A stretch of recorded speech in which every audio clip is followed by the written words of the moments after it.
Bonjour et bienvenue à ce cours sur vidéo sur les anti-hyperglycémiants oraux et injectables. Je suis Jonathan Fontaine, je suis nutritionniste et le gestionnaire principal chez Universidé, l'École du diabète. Ce cours sur la médication antidiabétique est important pour différentes raisons.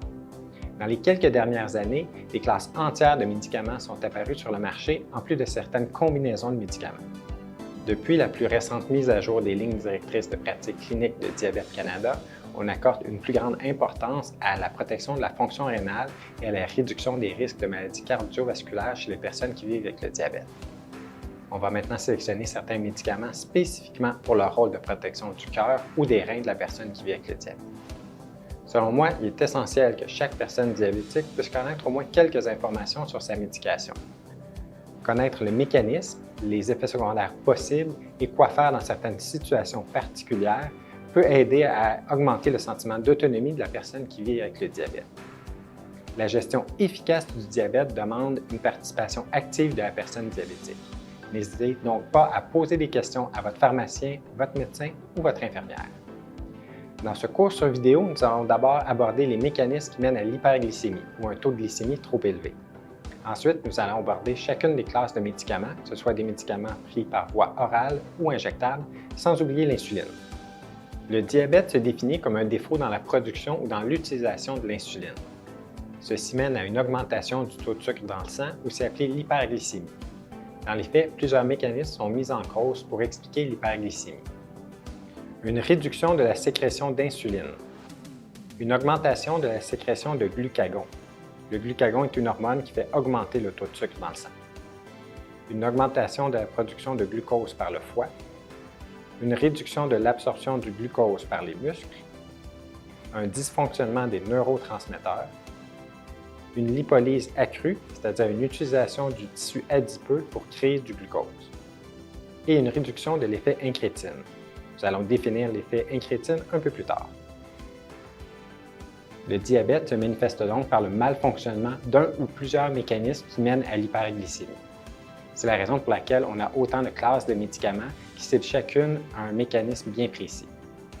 On nomme anti-hyperglycémiants les médicaments dont le rôle est de faire baisser le taux de sucre dans le sang. Jusqu'à récemment, tous les médicaments anti-hyperglycémiants étaient des comprimés pris par voie orale.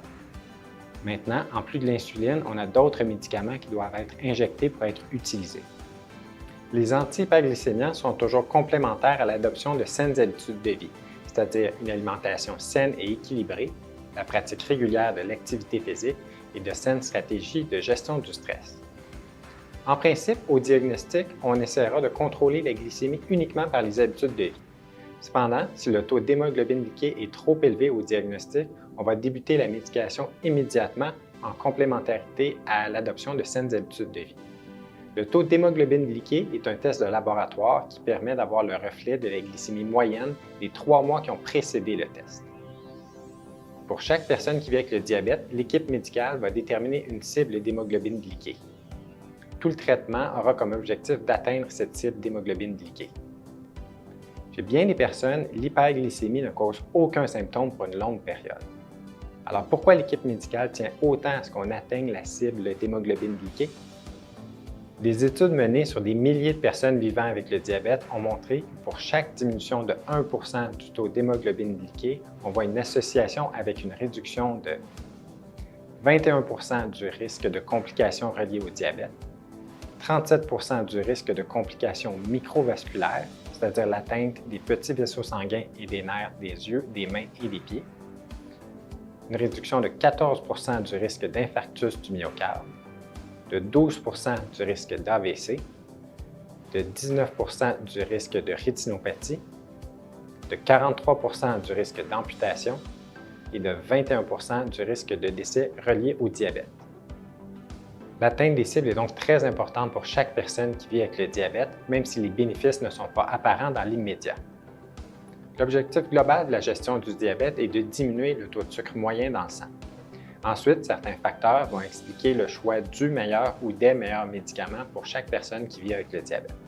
Ces facteurs sont les suivants: le taux initial d'hémoglobine glyquée, l'état de la fonction rénale, le risque de maladies cardiovasculaires, le risque d'hypoglycémie, l'effet attendu du médicament sur le poids, certains effets secondaires ou certaines contre-indications, la préférence de la personne diabétique et sa capacité à adhérer au traitement, et enfin le coût et la couverture d'assurance. Cette activité éducative a été rendue possible grâce à un soutien financier de Roche Soins du diabète, une division de Hoffmann-La Roche Limitée.